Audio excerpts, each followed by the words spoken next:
Sejam bem-vindos ao podcast Diário de um Investigador.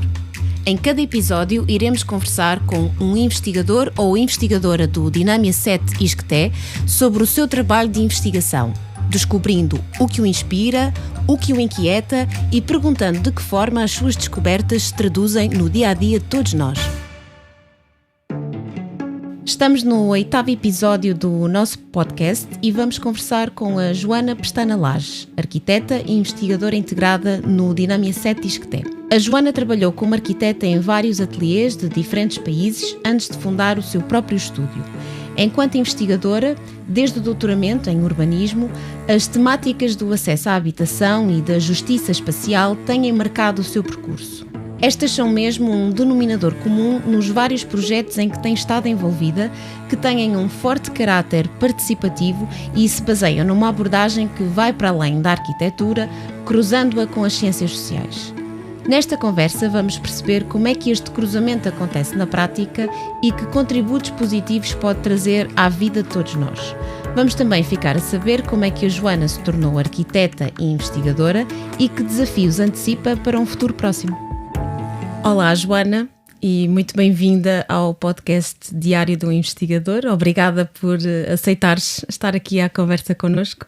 Obrigada, eu. Eu gostava que começássemos exatamente pelo início, perceber como é que tudo começou. Tu tens formação em arquitetura, não é? Arquitetura e urbanismo. De onde é que vem esse interesse? Como é que te tornaste arquiteta? Bem, eu consigo situar melhor como é que me tornei investigadora do que como é que me tornei arquiteta. Okay. Vamos começar por aí então. Mas eu posso dizer que desde muito cedo gostava muito de desenhar, e embora não tivesse ninguém que tivesse estudado arquitetura na família, mas sempre crescia a querer ser arquiteta. Portanto, foi uma decisão fácil que cresceu muito cedo comigo. E, portanto, nunca tive grandes dúvidas sobre escolher arquitetura como curso, escolher arquitetura como profissão. O percurso da investigação foi uma derivação feita da minha formação base como arquiteta. E esse veio com alguma surpresa, digamos assim, mas também eu consigo situar muito bem. É uma história que costumo contar. Quando mais ou menos em 96, 97, ainda no liceu, vi o programa Ver Arquitetura, do Manuel Graça Dias, um específico sobre arquitetura de não arquitetos. E eu achei fascinante a maneira como não arquitetos construíam arquitetura, faziam arquitetura, na realidade resolviam o seu problema habitacional, alguns com soluções muito criativas, outras muito precárias, mas, portanto, cozendo uma série de questões que eu achava muito interessantes. E lembro-me de ver e lembro-me de pensar que quando voltasse à escola, quando voltasse à universidade, que sempre teve também um pouco nos meus planos, que seria um tema muito interessante para estudar. Portanto, aí identifica esse momento muito específico, foi muito marcante. Mas isso então já foi depois de teres feito a tua formação inicial? Não, isso foi ainda, ou seja, esse momento foi durante o liceu. Eu estava no liceu ainda. Sim. Estava no liceu e numa aula de História da Arte. Também tive sorte de ser aluna do João Pinheiranda, portanto abria-nos assim uma série de perspectivas e de outras maneiras de ver a arte, a arquitetura, e portanto foi ainda, ou seja, achei aquilo muito interessante para um futuro qualquer, portanto guardei na gaveta do futuro.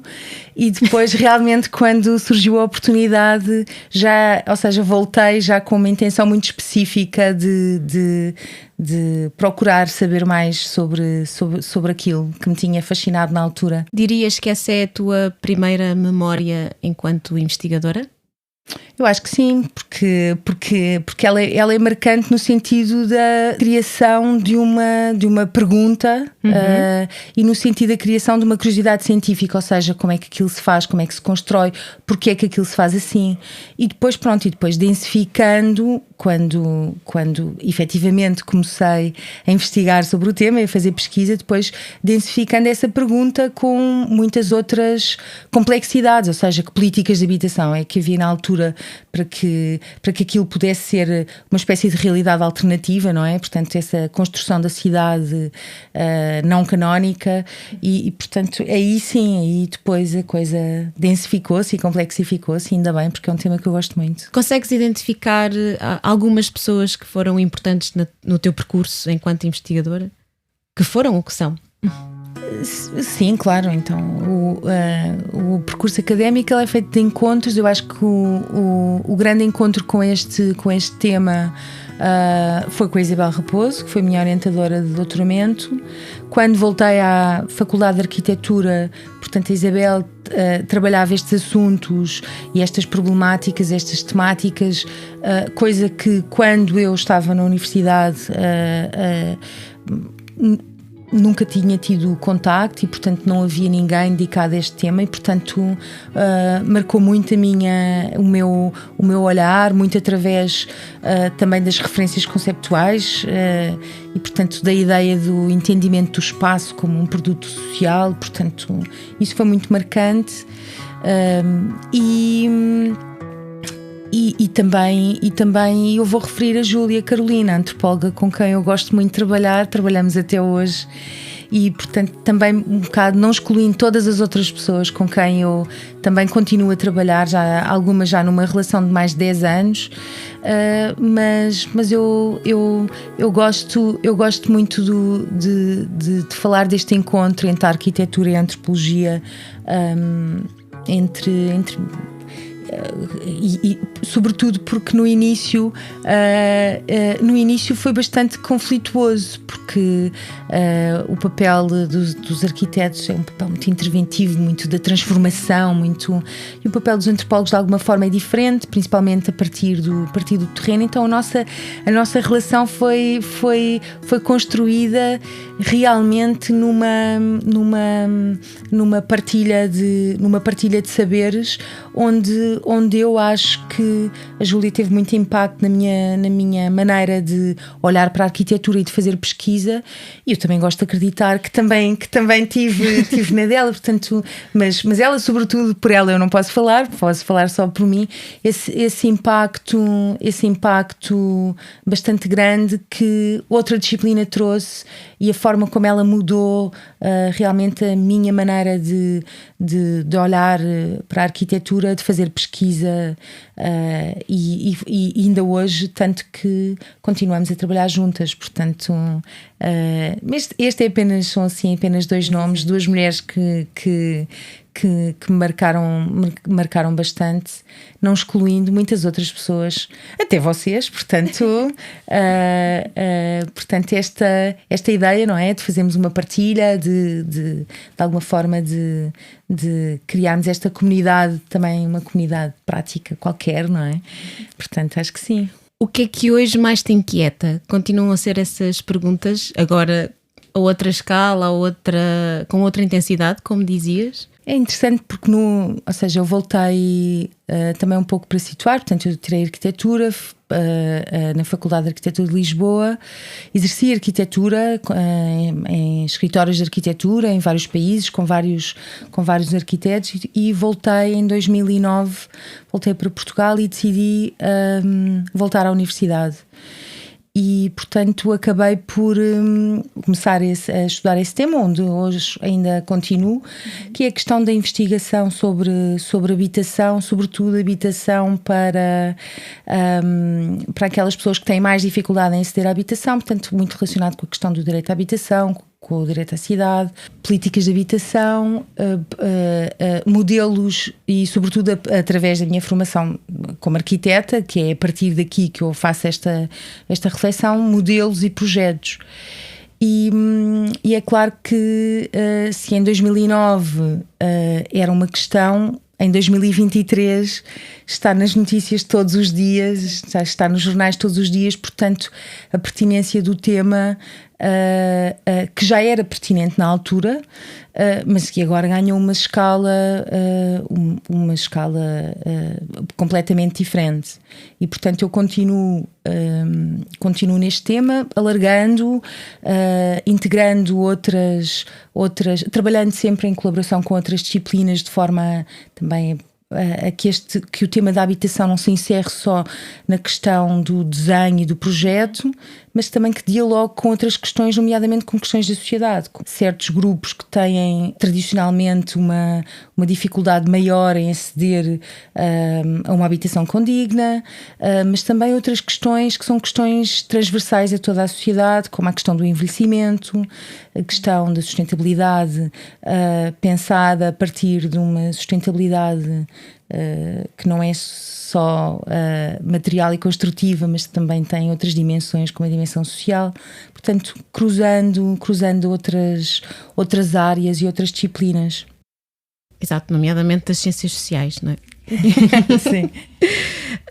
Queres falar um pouco sobre os projetos que tens desenvolvido? Todos eles cruzam precisamente a arquitetura com as outras ciências, com esse olhar mais social para o problema da habitação? Sim, é um posicionamento que me faz muito feliz. Eu acho que isso é importante e a partir do qual eu gosto muito de operar, que é esta dimensão de que a arquitetura extravasa o projeto e no diálogo com as ciências sociais se consegue enriquecer muito até a própria arquitetura, não só enquanto disciplina, mas também enquanto resposta. Eu tenho neste momento um projeto da FCT em curso, está mais ou menos a meio, chama-se Care for Housing. Tem como ideia central a ideia do cuidado inerente à prática de arquitetura e de respostas, nomeadamente respostas para grupos que vivem em situação de precariedade habitacional. Pensa no cuidado de uma forma bastante alargada, no cuidado enquanto uma prática humana que é essencial para suportar a vida e, portanto, expande-se em várias áreas. Nós trabalhamos aqui com 4 eixos: o Care for People, portanto, cuidado com as pessoas, portanto, trabalhar a partir daquilo que são as necessidades e as pessoas.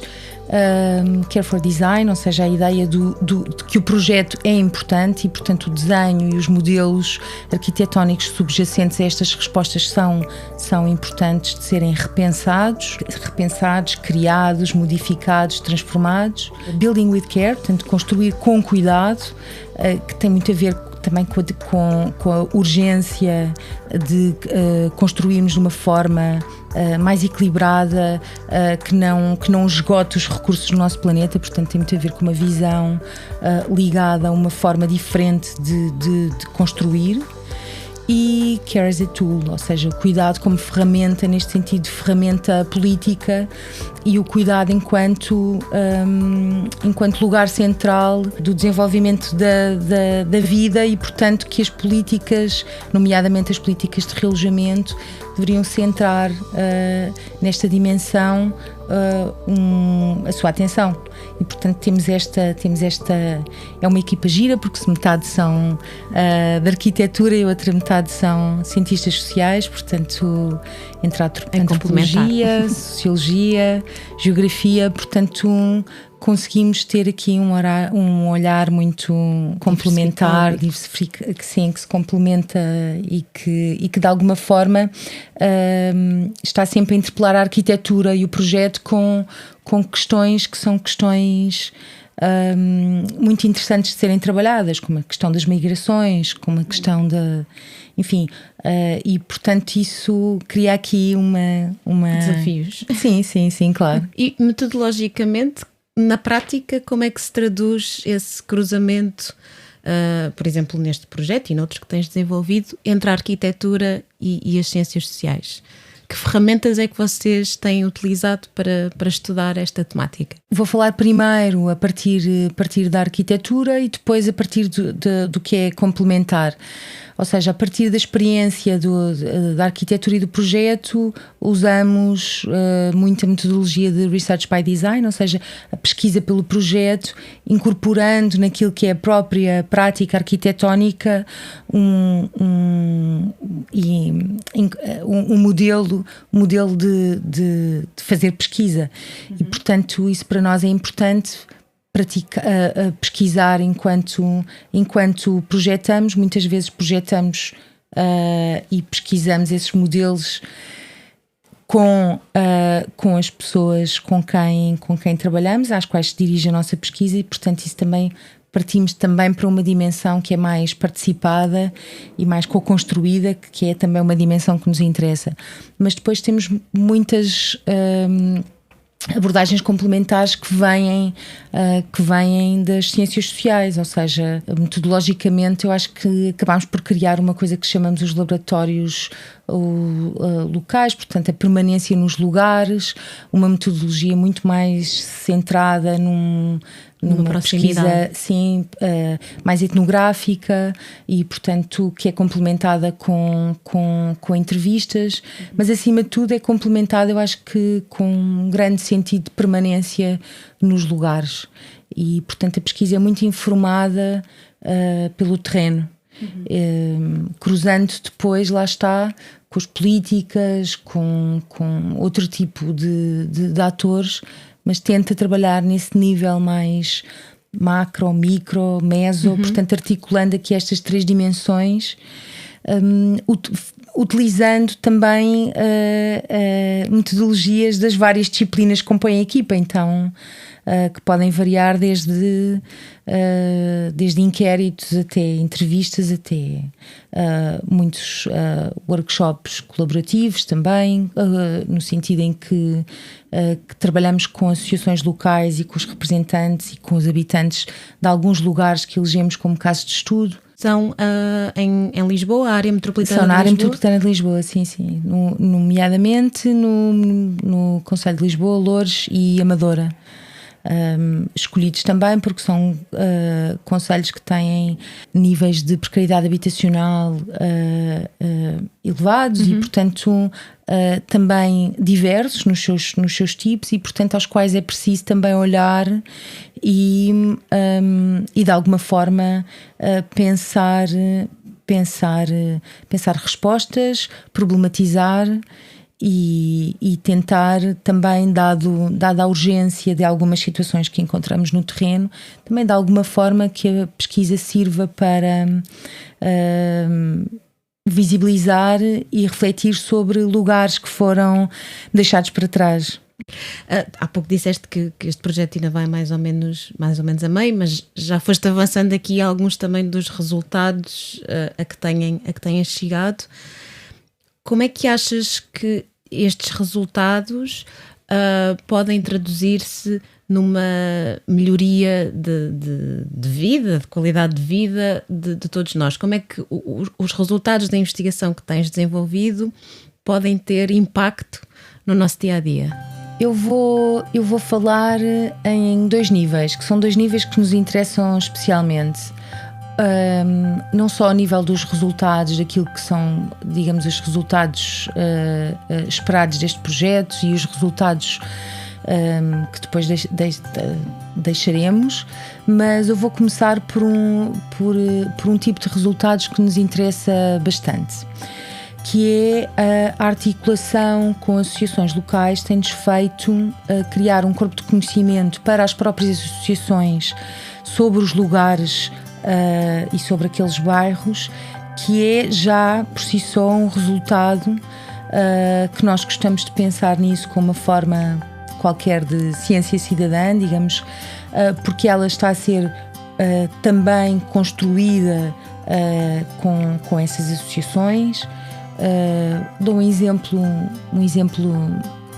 rápido, porque está também muito recente a acontecer agora, ou seja, em alguns dos bairros onde estamos a trabalhar no município de Loures, percebemos que, e os bairros são diversos, portanto, diversos no sentido, alguns bairros são bairros muito precários, uns mais antigos, portanto, com, digamos, mais de 40 anos, outros relativamente recentes, com cerca de 15 anos, mas com um nível de precariedade grande e que nos últimos anos, depois da pandemia e durante a pandemia, se agravou bastante.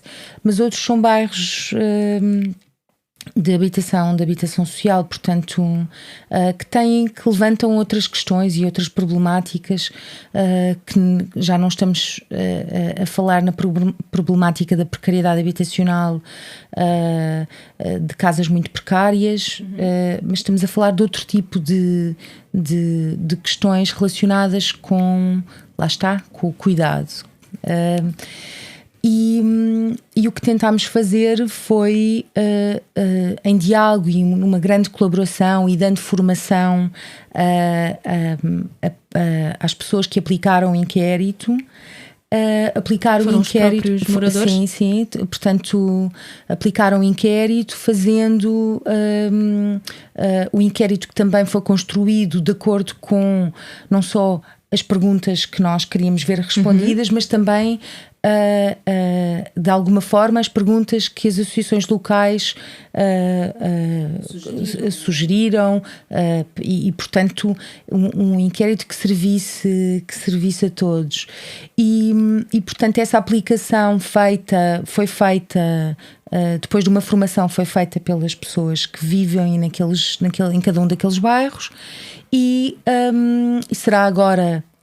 Tivemos este sábado, por exemplo, uma sessão para perceber num dos bairros como é que estava a correr a aplicação, que dificuldades havia, portanto, ir acompanhando de perto. Perceber coisas muito interessantes, que é a própria consciencialização das pessoas, porque nós ainda não estamos na fase de fazer a restituição, portanto, ao bairro inteiro, mas das próprias pessoas, a alteração da percepção sobre as condições do bairro, etc. Portanto, e até a sinalização, até foi muito interessante, a sinalização de alguns casos, pessoas que estavam numa condição que essa sinalização permitiu, olha, tens um filho, devias falar com a associação porque a tua condição, etc, etc. Portanto, já há aqui umas movimentações muito pequenas, mas que realmente tocam a vida das pessoas. Portanto, esta questão dos resultados, para nós os resultados são interessantes quando eles realmente servem depois, não só servem àquelas pessoas, mas em última análise servem também até ao próprio município, porque se cria um conhecimento que é feito connosco e, portanto, de alguma forma é um conhecimento que nós queremos que seja cientificamente validado e correto. Portanto, o inquérito, a aplicação desse inquérito feita de uma forma cientificamente correta, etc. E portanto, que os resultados não sirvam só para escrever papers, mas que os resultados sirvam muito para ficar e para criar, neste caso, para criar conhecimento. Falaste-nos há pouco das metodologias que têm utilizado para desenvolver os vossos projetos e na proximidade que têm com o terreno e com as pessoas. Mas agora gostava que nos falasses um pouco sobre como é que é o dia-a-dia da Joana investigadora. Por exemplo, é fácil ou não desligar o botão de investigadora, se estás... Há pouco também disseste que o tema da habitação, da precariedade habitacional, está na agenda mediática e entra-nos pela casa adentro praticamente todos os dias. É algo em que estejas constantemente a pensar, com novas perguntas para a tua investigação, ou consegues fazer assim uma pergunta difícil.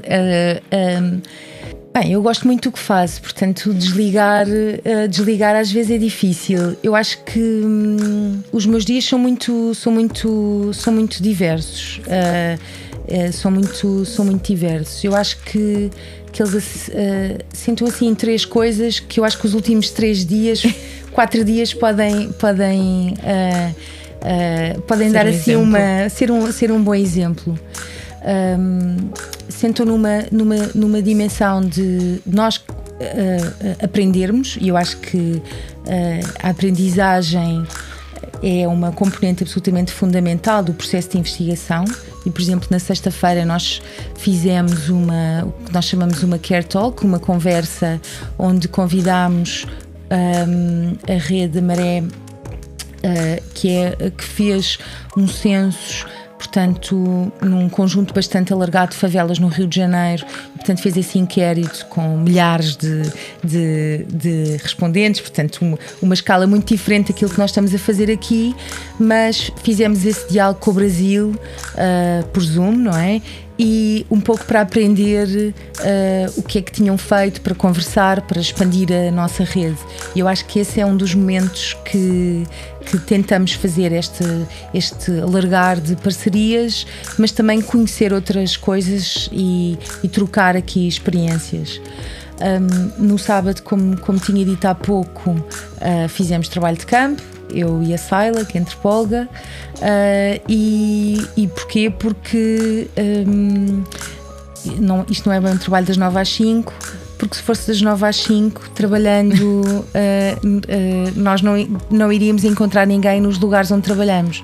Pois. E portanto muitas vezes são os fins de semana, às vezes os fins de tarde. Mas agora temos uma fase intensa, portanto tem sido muitos fins de semana. E portanto fizemos essa visita, tivemos essa conversa com as 3 pessoas que estão a aplicar o inquérito ali, e depois resolvemos dar uma volta e achámos que era 2 horas, mas afinal foram 5. E portanto há dias mais dedicados à escrita, há dias mais dedicados às burocracias infindáveis que também contaminam aqui a área da investigação. E, por exemplo, amanhã temos uma visita de campo, neste caso mais alargada, porque vamos receber um consultor do nosso projeto, que é o Manuel Ribeiro, que vem agora do Rio de Janeiro, e portanto combinámos fazer uma visita pela margem norte para se perceberem os padrões de urbanização, e portanto que varia, portanto, bastante, o dia varia bastante consoante a fase também do exatamente, projeto. Sim, a fase do projeto, mas mesmo dentro do projeto, portanto o tipo de atividades. Portanto, agora estamos mais em trabalho de campo. Para o ano estaremos mais na escrita não tanto em trabalho de campo. Portanto, também tem, digamos que ele é variado semanalmente, mas também é variado assim por grandes, em blocos mais consistentes assim de trabalho, e que agora estamos aqui no pico do trabalho de campo. Terreno, sim. E há pouco, quando estávamos a falar dos resultados, esqueci-me de fazer esta pergunta, não que tenha de ser especificamente um resultado, mas tinha-te pedido para pensares numa espécie de momento eureka, de algum momento no teu percurso de investigação, como eu dizia, não necessariamente um resultado a que tenhas chegado, mas eventualmente até um processo, mas que te tenha entusiasmado, que te tenha feito pensar que vale mesmo a pena fazer a investigação e estudar este tema. Tens algum exemplo desses? Eu vou antes sublinhar aqueles momentos eureka que nós vamos tendo a partir dos lugares, porque eu acho que isso é muito importante. Mais do que um grande momento onde nós de repente, com Einstein, descobrimos a teoria da relatividade, o que eu acho verdadeiramente interessante é a maneira como, quando começamos realmente a investigar e a cruzar as várias dimensões, por exemplo, a dimensão das políticas, mas depois chegamos ao terreno e percebemos como é que elas são operacionalizadas, e percebemos ali superações, obstáculos, e estes pequenos momentos que muitas vezes até fazem com que a investigação siga um caminho que não tinha inicialmente sido pensado. Eu acho que são momentos eureka que vão estruturando de uma forma muito interessante, e que vão alimentando, e que nos vão alimentando e dando até energia, porque eles dão-nos muita enfim, abrem-nos outros campos, cruzam muitas vezes dimensões que nós não tínhamos à partida, quando enfim, quando desenhámos o projeto de uma forma muito mais macro, muito mais abstrata, e portanto eu acho que nós vamos tendo estes pequenos momentos eureka, que eles são muito mais significativos, porque depois no todo permitem que o projeto realmente seja afinado a partir daquilo que realmente encontramos e daquilo que realmente queremos investigar. E portanto eu não tenho assim, é claro que há momentos, eu posso falar, por exemplo, do projeto Como Ficar em Casa, o projeto que coordenei durante a pandemia da Covid, e que foi muito interessante porque, por exemplo, conseguimos fazer trabalho de campo em situações de precariedade habitacional numa altura em que era preciso produzir informação e produzir conhecimento rapidamente, e portanto isso, houve ali algumas questões que depois até cimentaram o projeto sobre cuidado que se seguiu. E que efetivamente já é um projeto de 3 anos, financiado, portanto um financiamento substancialmente maior, e portanto até perceber que estes momentos eurecas, eles são cumulativos e que vão construindo aqui um caminho, mais do que assim um grande resultado, uma grande... Sim, e já para terminar, que principais desafios é que tu identificarias em termos de desenvolvimento desta linha de investigação nos próximos tempos? Pensando também naquele que é o cenário atual português e da área metropolitana de Lisboa, que é o território que tens estudado, sobretudo. Bem, este é um momento muito interessante para desenvolver esta pesquisa, porque, contrariamente a uma década atrás, há bastante financiamento implicado na resolução desta questão, portanto, da precariedade habitacional, nomeadamente através do programa Primeiro Direito.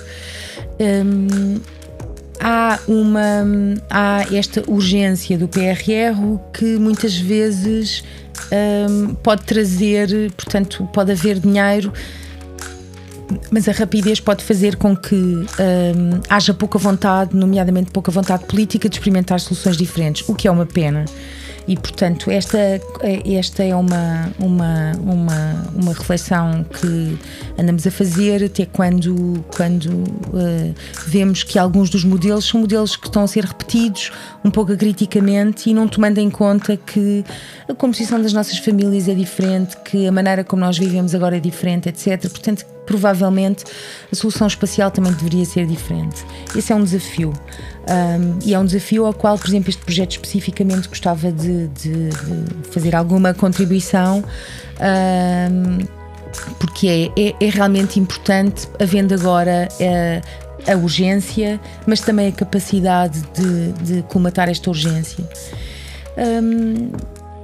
Outra questão, se calhar é uma questão mais relacionada, se isto se chama diário de uma investigadora, portanto eu como investigadora, é a questão também da produção da própria ciência e numa dimensão de alguma precariedade e instabilidade, e portanto o que torna também a ciência, enfim, por mais que haja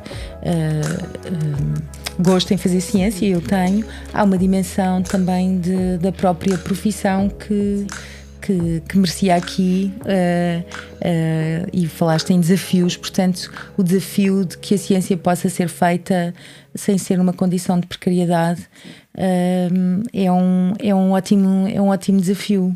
Sim, sem dúvida. Muito obrigada, Joana, pelo teu tempo e pela tua partilha. Nesta conversa ficamos a saber que, apesar de não ter nenhum arquiteto na família, a Joana gostava muito de desenhar e sempre cresceu a querer ser arquiteta.